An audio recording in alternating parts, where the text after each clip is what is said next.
আজকে দেখাবো কিভাবে মৌজা ম্যাপ মোবাইল দিয়ে ডাউনলোড করা যায়। লক্ষ্য রাখুন স্ক্রিনে। প্রথমে আমরা একটি যে কোনো ব্রাউজার সিলেক্ট করে নিব। আমি গুগল ক্রোম। আমার ইউটিউব চ্যানেল যদি আপনি সাবস্ক্রাইব করে না থাকেন তাহলে এখনই গিয়ে সাবস্ক্রাইব করুন। তারপরে সার্চ অপশনে লিখবেন land dot land dot gov dot BD. এখানে লিখে আবার সার্চ অপশনে ক্লিক করবেন। নিচে একটু স্ক্রল করে দেখবেন ভূমি ও ভূমির রেকর্ড ও ম্যাপ। এখানে আমরা একটা ক্লিক করব।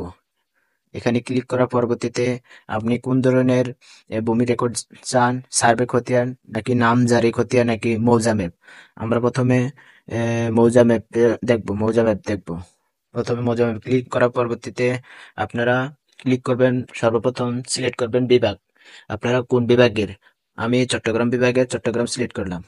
তারপরে পরবর্তীতে আপনারা সিলেক্ট করবেন জেলা। আপনি কোন জেলায় বসবাস করেন ওই জেলা সিলেক্ট করবেন। আমি কুমিল্লা জেলায় বসবাস করি, তাই আমি কুমিল্লা সিলেক্ট করলাম। পরবর্তীতে আপনি কোন থানায় বসবাস করেন ওই থানার উল্লেখ দিবেন এখানে থানা। তার পরবর্তীতে কোন ধরনের মৌজা ম্যাপ আপনার কাছে চাই, RS, CS, BRS। আমি RS খতিয়ান বের করব। RS মৌজা ম্যাপ বের করব। RS। তার পরবর্তীতে আপনি আপনার মৌজা কোন গ্রাম, কোন গ্রামে মৌজা বের করতে চান আপনি ওই গ্রাম এখানে দিবেন। এখন আপনি কোন সিট নাম্বার, আপনি কত নাম্বার ওয়ার্ডে বসবাস করেন ওই ওয়ার্ড নাম্বার এখানে দিবেন।